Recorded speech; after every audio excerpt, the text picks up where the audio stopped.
अस्सलाम वालेकुम, नमस्कार, सत श्री अकाल एंड गुड इवनिंग। मैं हूं आज़ुक आज़मी और हमेशा की तरह जी हाँ मेरे यूट्यूब चैनल पर है। बात शुरू करेंगे एक बार फिर डोनाल्ड ट्रंप से। डोनाल्ड ट्रंप जो कि प्रेसिडेंट है अमेरिका के और अक्सर न्यूज में रहते हैं for all the wrong reasons, लेकिन इस बार खैर रीजन कुछ और है और कहा यह जा रहा है कि जी डोनाल्ड ट्रंप ने जो है वो टेलीफोन पे बात की है नेतन्याहू से, यानी कि इजराइल के नेतन्याहू से, और उन्होंने नेतन्याहू को साफ साफ कहे कि भाई तुम लेबनान और दूसरी जगहों पर अटैक करना बंद कर दो, वरना ये कि जैसे कहते हैं कि तुम जूते खाओगे। या उन्होंने ये भी कहा कि भाई अगर मैं ना होता तो यानी कि ट्रंप ना होते तो यकीनन नेतन्याहू इस वक्त जेल में चक्की पीसिंग पे भी जा सकते थे। लेकिन बहरहाल अब नेतन्याहू जो है वो ट्रंप की सुन रहे हैं या नहीं सुन रहे हैं। नेतन्याहू ट्रंप को ऊपर ज्यादा बात कर रहे हैं या ट्रंप नेतन्याहू को अपनी बात मनवाने पे ले आए हैं, ये बात तो यकीनन जो है कई लोग अपने अपने तौर पे जो बात कर रहे हैं उनका डिफरेंट ओपिनियन है। कुछ का कहना है कि नेतन्याहू या इजराइल अमेरिका को चलाता है, जबकि कई लोगों का ये कहना है कि अब जो है वो नेतन्याहू से अमेरिका या ट्रंप जो है वो तंग आ चुके हैं, इसलिए कि इतनी लंबी वॉर, इतनी लंबी लड़ाई जो लड़ते चले गए हैं और अब जाकर हुआ ये है कि अब मजीद लड़ने का मूड जो है वो बहरहाल ट्रंप का नहीं है, लेकिन नेतन्याहू जो है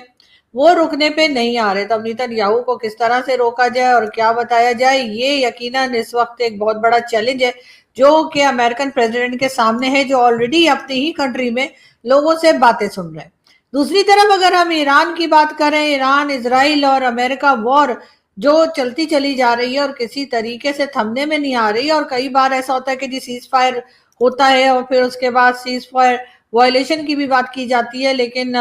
हर तरफ से कहा यही जा रहा है कि अभी तक ये वॉर मुकम्मल तौर पे रुकी नहीं है। एक बार फिर ईरान की तरफ से अटैक किया गया है यूएई पे और दूसरी गल्फ कंट्रीज के ऊपर, और इसके बाद जो है वो कतर, कुवैत और यूएई जो है वो बहुत ज्यादा अपसेट है ईरान को लेकर। उनका ख्याल है कि ईरान को इस तरह से अटैक नहीं करने चाहिए थे, लेकिन बहरहाल ईरान ने एक बार फिर गल्फ कंट्रीज में मौजूद अमेरिकन बेसिस को निशाना बनाया है। एक बार फिर ईरान ने जो है अमेरिकन बेसिस जो कि गल्फ कंट्रीज में है उनके ऊपर अटैक किया है, जिसमें यूएई, कतर, कुवैत और इसी तरह से कई दूसरी कंट्रीज जो है वो इस लपेटे में आई हैं, या कहिए कि उनकी तरफ ये अटैक जो है वो किया गया है। एक बार फिर वॉर दोबारा शुरू होती हुई दिखाई दे रही है। अब अमेरिका को जवाब तो देना पड़ेगा। डोनाल्ड ट्रंप किस तरफ जाएंगे, क्या करेंगे, ये एक बहुत बड़ा चैलेंज है इस वक्त डोनाल्ड ट्रंप के लिए भी, जो मुसलसल कोशिश कर रहे हैं कि किसी तरीके से इस वॉर से निकला जाए, किसी तरीके से इस वॉर को खत्म किया जाए। लेकिन कहीं ना कहीं ये वॉर जो है ये एक बार फिर बढ़ती हुई दिखाई दे रही है। अब अगर ईरान जो है वो बात नहीं सुनेगा और ईरान इसी तरीके से अटैक करता रहेगा, तो जो डोनाल्ड ट्रंप के क्लेम्स थे कि जी ईरान ने हमारी हर बात मान ली है, ईरान जो है वो न्यूक्लियर वेपन भी नहीं बनाएगा, ईरान जो है वो हर तरह के मिसाइल्स जो है उसकी रेंज भी कम कर देगा, और ऐसे ही कई दूसरे क्लेम जो कि डोनाल्ड ट्रंप की तरफ से किए गए थे, क्या अब उनके बारे में डोनाल्ड ट्रंप कुछ कहेंगे, या लोग यही समझेंगे डोनाल्ड ट्रंप ने कोई झूठे क्लेम किए थे, इसलिए कि ईरान तो उनमें से किसी भी बात को मानने के लिए तैयार नहीं है। साथ ही साथ जो है वो जो ईरानियन लीडर जो शुरू में मारे गए थे या जिनको अमेरिका ने टारगेट किया था और इजराइल ने टारगेट किया था, जिसमें के खुमैनी साहब भी थे, ईरान ने प्लान किया है कि 3 दिन का सोग या 3 दिन का जो अफसोस किया जाता है वो किया जाएगा उनके लीडर खुमैनी के लिए, और उसमें कई पाकिस्तान और भारत समेत कई जगह से लोग जो हैं ईरान पहुंचेंगे और जो खुमैनी साहब हैं उनके लिए एक जनाजा जो उनका रखा गया है उसमें शिरकत करेंगे। तो बहरहाल एक तरफ लाइव अपडेट्स जो है वो ये भी आ रही है कि ईरान जो है वो अपने जो सुप्रीम लीडर थे उनके खुमैनी, उनके मारे जाने पर या उनकी डेथ के ऊपर जो है वो एक 3 दिन का शोक तो बनाया ही जा रहा है, और साथ ही साथ कई कंट्रीज के जो लीडर्स हैं और लोग हैं वो ईरान पहुंचेंगे और इसमें शिरकत करेंगे, यानी जो जनाजा होगा उसमें भी शिरकत करेंगे और 3 दिन का जो शोक किया जाएगा उसमें भी शिरकत करेंगे। लेकिन इसका मतलब साफ ये है कि ईरान पीछे हटने को तैयार नहीं है। ईरान फिलहाल ट्रंप को जो है वो एक बार फिर टफ टाइम देने के लिए तैयार है, और जो जो दावे और जिस जिस तरह की बातें की गई थी अमेरिकन प्रेसिडेंट की तरफ से कि हर तरह के मिसाइल्स नहीं बनाए जाएंगे, कोई भी न्यूक्लियर पावर बनने की तरफ भी नहीं जाया जाएगा, तो वो तमाम के तमाम दावे जो है वो इस वक्त झूठे साबित होते हुए दिखाई दे रहे हैं। पाकिस्तान और भारत के दरमियान वैसे तो 200 तरह की चीजों के ऊपर हम लोग लड़ते ही रहते हैं, लेकिन एक इश्यूज में से जो है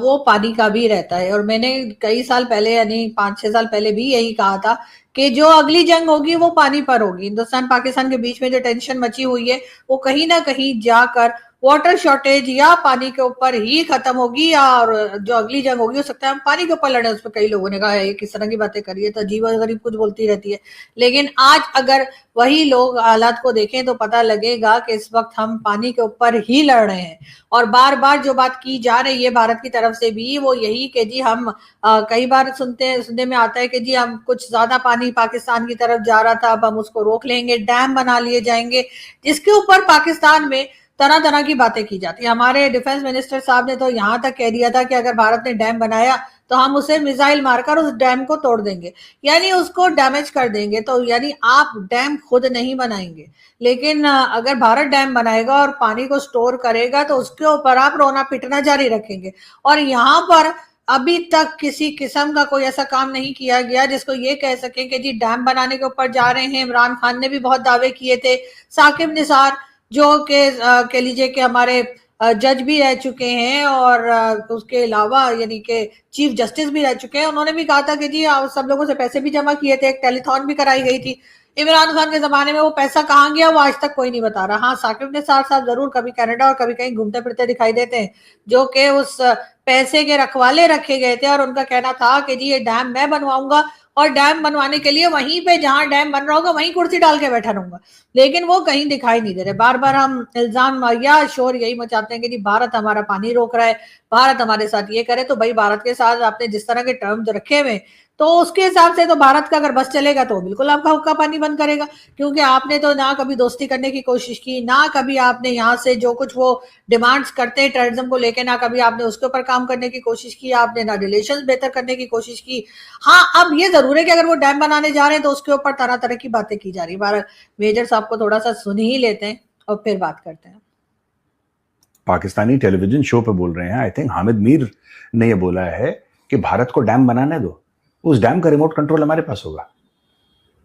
मुझे लगता था कि टेलीविजन का रिमोट कंट्रोल होता है, एसी का होता है, ये पूरे डैम का रिमोट कंट्रोल इनके हाथ में। और पाकिस्तानी इस चीज को गलत नहीं समझते, वो कहते हैं हाँ कोई जिन होगा रिमोट के अंदर, कोई जिन बैठा होगा, बटन दबाओ तो जिन कहेगा आगरा वडागरा लाओ फटाक से भारत का डैम हम तोड़ देंगे। मतलब सर जो तिरंगा मूवी में दिखाया गया है वो एक्चुअली मतलब कई लोगों को विश्वास होता है कि ऐसा होता होगा। पाकिस्तान मानता होगा कि ऐसा है, ब्रिगेडियर साहब के पास मिसाइल तो है पर वो क्या फ्यूज कंडक्टर नहीं। तो स्वामी किसी को देख के तो बनाई जाती है फिल्म में, मुझे लगा है पाकिस्तान ऑडियंस को लगा होगा कैसे मिसाइल को वो किया जा सकता है। गैंडा स्वामी। और ये भी बोल रहे थे सर ये कि 8 जहाज हमने उनके गिरा दिए और कितने इनके रडार में थे, चाहते तो गिरा सकते थे पर इंसानियत के तौर पे 85 बोल रहे थे सर। 85 एकदम फाइटिंग पोजीशन पे थे, समझ में नहीं आया। एयरफोर्स भी सर कंफ्यूज हो रही होगी कि 85 ऐसे लगा दिए, पूरा भर दिया था, उसमें से 8 इन्होंने लिए और इंसानियत के नाते छोड़ दिया इन्होंने। पर मैं ऑन अ सीरियस नोट में बता रहा हूँ, हम लोग तो मजाक ले रहे हैं बट पाकिस्तान में ये सब चीजें सीरियसली लेते हैं। पाकिस्तान में जिन हैं, भूत हैं, ये रियल हैं। पाकिस्तान में फरिश्ते हैं,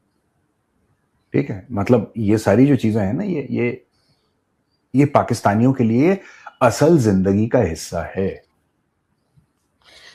बहरहाल मेजर साहब जो बात कर रहे हैं वो किसी हद तक तो खैर ठीक ही है कि हम बार बार इस किस्म की स्टेटमेंट्स जो है वो अपने टीवी चैनल्स पर भी सुनते हैं, हमारे पॉलिटिशियंस भी बात करते हैं। और वो जो कह रहे हैं कि जी हमारे पास तो और बहुत से जहाज भारत के ऐसे थे जो हमारे रडार पे थे, हम उन्हें भी गिरा सकते थे, लेकिन क्योंकि हम इंसानियत के नाते हमने वो नहीं गिराए। ऐसी बात जो है वो हमारे प्रेसिडेंट जो है आजकल आसिफ अली जरदारी साहब, उन्होंने एक स्टेटमेंट में कही थी और वो स्टेटमेंट मैंने आपको शायद पिछली किसी वीडियो में दिखाया भी था। और वो यही बातें कर रहे थे कि हम तो और नुकसान कर सकते थे, हम तो बहुत कुछ कर सकते थे, लेकिन हमारा क्योंकि इरादा नहीं था, हमने इसलिए 8 जहाज गिरा के हमने कहा बस ठीक है, बच्चे हैं समझ गए होंगे। लेकिन बात सारी ये कि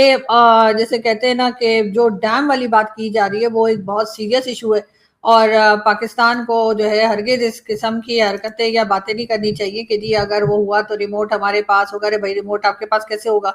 بات ساری یہ کہ اگر بھارت نے واقعی میں ڈیم بنا لیے اور آپ نے ڈیم نہ بنائے تو ظاہر ہے کہ جب پانی کی شارٹیج ہوگی, واٹر شارٹیج ہوگی, تو ان کی طرف تو اتنا پرابلم نہیں ہوگا جتنا آپ کی طرف ہوگا. اس کے بعد آپ کہنا شروع کر دیں گے کہ جی اگر پانی روکا تو اس کو جی ایکٹ آف وار جو ہے وہ سمجھا جائے گا. ایسا بھی ہمارے کئی پولیٹیشین جو ہیں اس قسم کی باتیں بھی کر چکے ہیں کہ اگر بھارت نے پاکستان کا پانی روکا تو اس کو ایکٹ آف وار تصور کیا جائے گا اور ہم جو ہے وہ بھارت کے اوپر اٹیک کر دیں گے. مطلب آپ سب کچھ کریں گے, بھارت پہ اٹیک بھی کریں گے, ایکٹ آف وار بھی تصور ہوگا, ان کے جہاز بھی گرائیں گے اور پتہ نہیں کیا کچھ کریں گے, لیکن اگر نہیں کریں گے تو آپ ڈیم نہیں بنائیں گے. یعنی یہ والی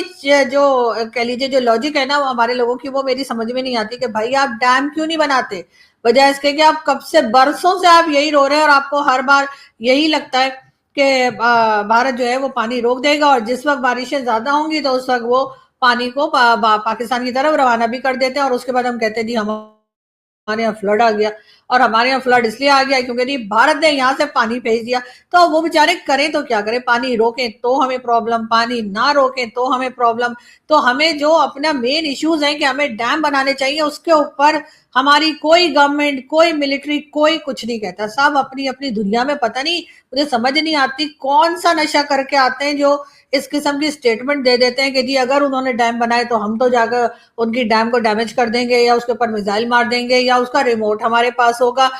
میرے خیال ہے ان تمام لوگوں کو جو ہمارے یہاں اس قسم کی سٹیٹمنٹ دیتے ہیں ان کو چاہیے فوری طور پہ ٹھنڈا ٹھنڈا پانی پیئیں, اپنے سر پہ تھوڑا پانی ڈالیں, تھوڑا سا اپنے دماغ کو ٹھیک ٹھکانے پہ لے کر آئیں اور پھر اسٹیٹمنٹ دیا کریں. نواز شریف صاحب کی بات اگر کریں تو جی نواز شریف صاحب جو ہیں وہ بھی مطلب اپنے ٹائپ کے الگ ہی انسان ہیں. جس طرح کی سٹیٹمنٹ نواز شریف صاحب دیا کرتے ہیں, مشرف والا دکھ ان کے اندر سے نکل ہی نہیں رہا. انہوں نے کہا مجھے آپ نے دیس نکالا کئی بار دیا, کئی دفعہ دیا ہے, مجھ سے گلا نہ کرو کیونکہ قصور آپ کا بھی ہے. اگر آپ مجھ جیسے بندے کو دیس نکالا نہ ہونے دیا ہوتا تو نواز شریف صاحب کا کہنا ہے کہ بہت کچھ پروگریس انہوں نے کر دی ہوتی, بڑا کچھ ہو گیا ہوتا. تو نواز شریف صاحب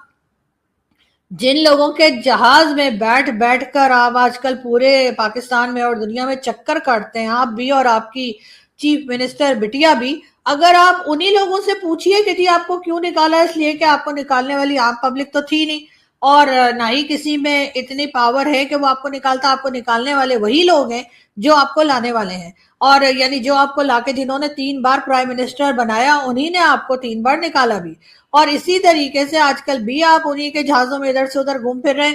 تو یہ بات آپ انہی سے پوچھ لیجئے نا کہ آپ کو کیوں نکالا, آپ کو 3 بار ہٹا دینے کی ریزن کیا ہے, اور اس کے بعد پھر دوبارہ آپ انہی کے کہے پہ اور انہی کے ساتھ مل ملا کر اپنی گورنمنٹ پھر بنا لیتے. آپ کے جو بھائی اس وقت پرائم منسٹر بنے ہوئے شہباز شریف صاحب, ان کو لانے والے بھی وہی ہیں جنہوں نے آپ کو نکالا تھا, اور اس وقت آپ کی بٹیا جو چیف منسٹر بنی ہے ان کو چیف منسٹر بنانے والے بھی وہی لوگ ہیں جنہوں نے آپ کو نکالا. پرویز مشرف تو آپ کو بہت اچھے سے یاد ہے کہ جی پرویز مشرف نے مجھے نکال دیا, پھر میں جو ہے وہ چلا گیا لندن, چلا گیا جدہ, لندن تو آپ کو عمران خان کے زمانے میں گئے تھے, جدہ چلے گئے, یہ ہوا وہ ہوا, لیکن اس سے علاوہ جو ڈکٹیٹرز ہیں ان کا آپ نام ہی نہیں لیتے. ضیاء الحق کا نام آپ نہیں لیتے, جبکہ ضیاء الحق تو وہ ڈکٹیٹر ہے جن کی پروڈکٹ آپ خود ہیں. آپ کو لانے والا کون تھا؟ ضیاء الحق ہی تھا نا. ضیاء الحق کے ہی زمانے میں آپ کو پالیٹکس میں آپ کو لایا گیا, آپ کو چیف منسٹر آف پنجاب بنایا گیا اور بڑا کچھ ہوا, لیکن اس کا نام آپ بالکل نہیں لیتے. اور اسی طریقے سے باقی کے جو ڈکٹیٹرز رہے, چاہے وہ کھلم کھلا رہے ہوں, چاہے وہ چھپ چھپا کے رہے ہوں یا سویلین گورنمنٹ کی آڑ میں رہے ہوں, لیکن ان کا کوئی حال احوال آپ بتانا پسند نہیں کرتے. آپ صرف اور صرف مشرف کو روتے رہتے ہیں. تو ذرا مشرف کو رونا بند کیجئے اور باقی لوگوں کا بھی نام بتائیے, اور ساتھ ہی ساتھ یہ بھی بتائیے کہ جن لوگوں کے جہاز میں آج کل اب یہاں سے وہاں سے یہاں گھوم رہے ہوتے ہیں, وہ بھی تو آخر جیسے کہنا چاہیے کہ وہی لوگ ہیں جنہوں نے آپ کو نکالا. بہرحال بات کریں گے ہمارے یہاں کی ایک اور پیپلز پارٹی کی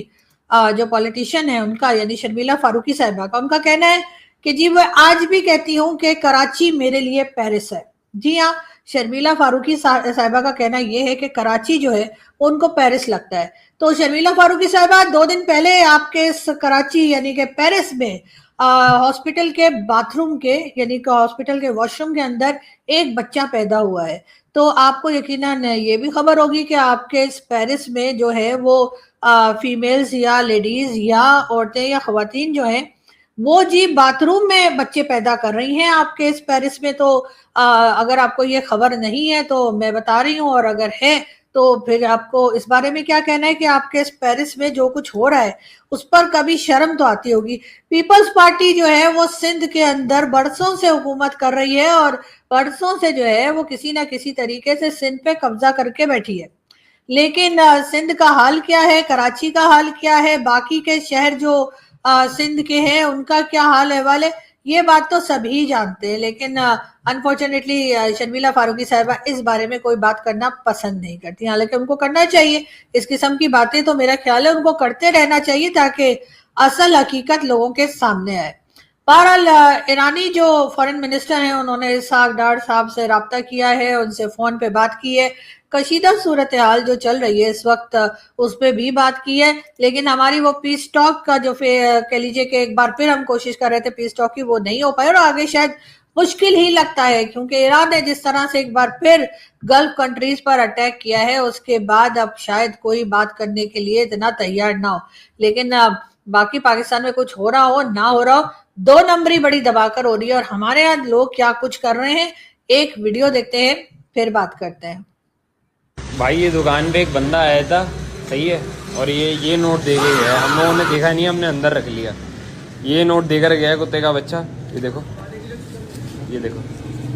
पीछे से दिया था उसने, उल्टा दिया था हमें, देखो। अब ये जो वीडियो है, ये साहब जो है, सॉरी फॉर द लैंग्वेज जो उन्होंने यूज की, लेकिन इस किस्म के फ्रॉड भी पाकिस्तान में चल रहे हैं। यानी जो फोटो लगाई गई है मिस्टर जिन्ना की, तो कई लोग मजाक में सोशल मीडिया पे ये भी कह रहे हैं कि शायद ये मिस्टर जिन्ना की सर्दियों की फोटो है, या सर्दियों में इस तरह की टोपी शायद लगाते होंगे उसकी फोटो है। तो बहरहाल यहाँ पर ये फ्रॉड भी बहुत हो रहा है और लोगों को कुछ आए ना आए, फ्रॉड हमारे लोग बहुत ज्यादा करते हैं। तो मैं सब लोगों से यही कहूंगी कि अगर कोई पाकिस्तानी हमारा चैनल देख रहे हैं, जो कि देख ही रहे हैं, कि पता नहीं क्यों देख रहे हैं लेकिन देख रहे हैं, तो उनको मैं ये कहूंगी कि जब भी आप अगर किसी से कोई पेमेंट लेते हैं या कोई किस्म का आपको पेमेंट होता है, तो काइंडली उसको बहुत अच्छे से जो है उस नोट को चेक कर लीजिए, इसलिए कि मिस्टर जिन्ना हरगिज इस तरह की टोपी नहीं लगाते थे और ये शायद उनकी सर्दियों के जमाने की टोपी है, तो इस वजह से